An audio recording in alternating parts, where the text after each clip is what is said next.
What page is that on, Tex? I'm not sure what page it's on. This, the book is 624 pages.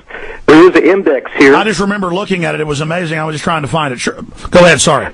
Yeah, Isaac Tigret went over to Egypt in his own testimony, and this was in American Airlines magazine of all places. He says he bribed the guard so he could spend the night in the king's chamber deep inside the Great Pyramid of Giza in Egypt. And at exactly the stroke of midnight, a great light came to him and a voice, and it said, "You will build a pyramid like this in our sister city of Memphis in America." Now, I recognized right away what was going on, because in the ancient mystery religions, they had an exact replica of this ceremony in which they went deep into a cave. They claimed at midnight the sun god came. They call it the sun at midnight. And by the way, Aleister Crowley, the great British Satanist, who called himself the wickedest man on earth, 666, he also said he went through the same ritual, and he met an Egyptian demon who told him to write a book about the bloodshed that's coming upon the earth. In any case, Isaac Tigret came back, went to Memphis, Tennessee, and with other rich Illuminists, they convinced the city fathers to build a great pyramid sitting on the Mississippi River, sister of the Nile, and there it sits today, this gleaming sun pyramid in Memphis, Tennessee. Now, you see how they do things, but wait, they're not finished. One of the greatest architects probably of the 20th century, the two, were Frank Lloyd Wright and I.M. Pei, P-E-I, a Chinese-American. Mr. Pei went over to France because the Grand Orient Lodge wanted him to build a great pyramid there. And he built one right in front of the ancient, or I should say ornate, Louvre Museum. Now, can you imagine a King Louis XIV ornate place, gigantic, magnificent building, and now they have a huge glass pyramid right in front of it. And by the way, the man who arranged it, I have a picture of the president of France, Francois Mitterrand, and him. Then I read in the Le Monde, the world newspaper from Paris, sort of like our New York Times. Francois Mitterrand is totally obsessed with the occult. It was all over their news, and then he had to get this built before he left, and he was worshiping, and I remember separately seeing that. Go ahead, Tex. Yeah, Le Monde says that Mitterrand each year, now we're talking about a modern president, okay? A guy that has nuclear bombs and submarines at his disposal. Francois Mitterrand would go to the top of a sacred mountain in France and use drums and drum up the spirits and communicate with them and get an agenda for France from the spirits. Now, you say, oh, this is impossible. Hey, Tony Blair, same thing's been in all their major papers. He goes in. That's right. He goes into these pyramids. Go ahead.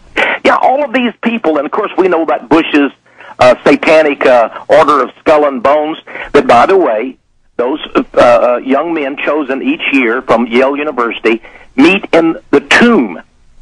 And all of these, I went back and I studied the life of John D. Rockefeller, founder of Standard Oil. Okay, now this guy, talk about the oil industry and the oil futures market today. I found out that John D. Rockefeller, his gravesite is a huge Egyptian obelisk.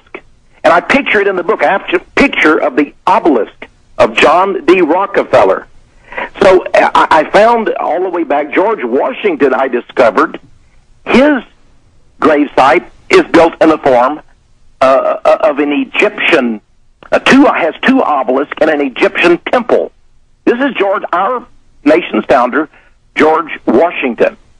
So, by the way, I also found that Rothschild is building an incredible series of pyramidal architecture at Hebrew University. Now, imagine, Hebrew University in Israel, visited, and you'll see in the courtyard, I have a picture of it, a great pyramid.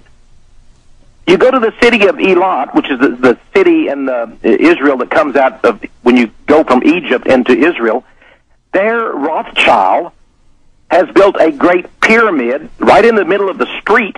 Everybody has to pass it with pillars and the Masonic square and compass. He's built a huge Supreme Court building. Their intention is to make this the Supreme Court of the world in Jerusalem in 1992. And it's shaped library is shaped like a Masonic pyramid with the capstone missing. There are pyramids all around. There are circles. There are all kind of occult symbols. Now, back to this. I'm getting ahead of myself, but back to this Standard Oil and John Rockefeller.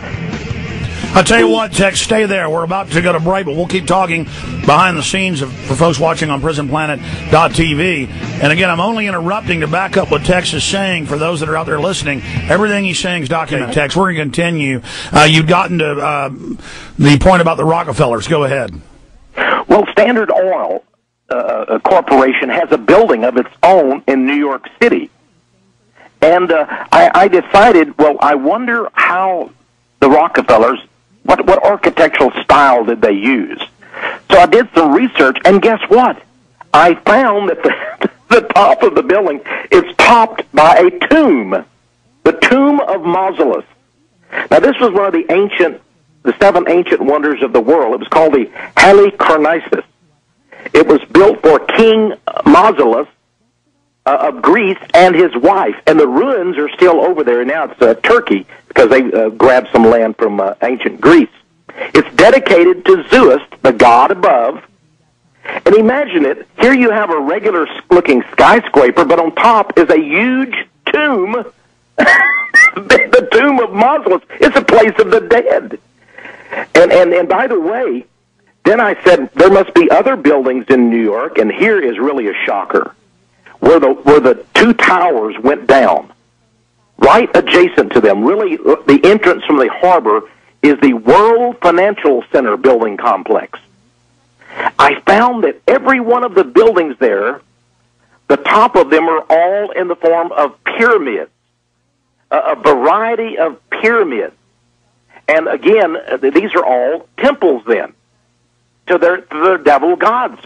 And I have a picture of the temples of the Illuminati at the World Financial Center in New York City.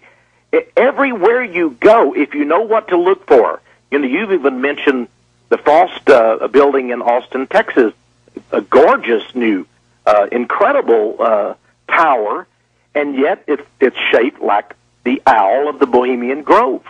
And if that's not enough, they even stick big owl eyes on it. I mean, it's got the beak, it's got the eyes, it's got the horns. Just amazing. You know, I had the daughter and her husband of a chairman of one of the largest oil companies. And I can't mention the name because I told her I would keep his name confidential. She told me, she said, Tex, I love my father. He's super rich. They lived in a big mansion in California. She said, but I know he's into the occult, and I don't know how to get him out of it. I said, why do you believe he's in the occult? She said, he visits the Bohemian Grove each year. She said, I don't know anything about that secret group, but I do know this. She said, in every room of our mansion, and she said, we have over 100 rooms, there is an owl figure. And my father, when he goes in there, he mumbles something to each of the owl figurines. And she said he's almost frightened of them. Tex was just talking about he knows the family and the daughter of one of the biggest heirs, one of the largest oil companies. And that when he goes into each room, he has little owl figurines in each room, and he mumbles something, frightened to it, like an incantation when he enters each room. See, people say, well, Bohemian Grove, they're in there worshiping the owl. There can be Lilith. There can be any other names. Why are they doing this? This is just a play. They're just having fun.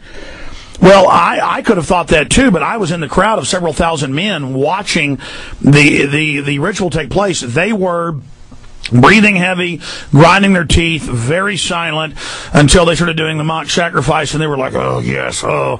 And then Mike Hansen next to me was going, hey, this is a great event. Boy, that's neat. And they looked at him with total hatred, and he just shut up. This was very reverent. They said be reverent before her, and now they call it Moloch in some of their writings. We know the owl is Lilith and some other things in the cultures, but with these occultists, it's all interchanged. We understand that Moloch is a bull, but at Bohemian Grove, they call it a owl. And don't we find this with the occultist texts, that they interchange things and have different meanings and multiple names and multiple faces to things? Oh, yes, because their gods morphed into different beings. You see, for example, and remember now, even the great symbol of the United States, which is that eagle with by the way, the six-pointed star above it, it has an obverse or a reverse side. So there's always a hidden side. For example, Vanderbilt. The Vanderbilts, one of the richest men in the world at one time. Vanderbilt at the Grand Central Railroad Terminal in New York, you can still see it, built a great statue of Mercury, the god Mercury. Mercury is symbolized in astrology by Gemini. He's a dual god. He has two aspects. So I always call it the double-faced gods. Remember, the Romans worshipped Janus.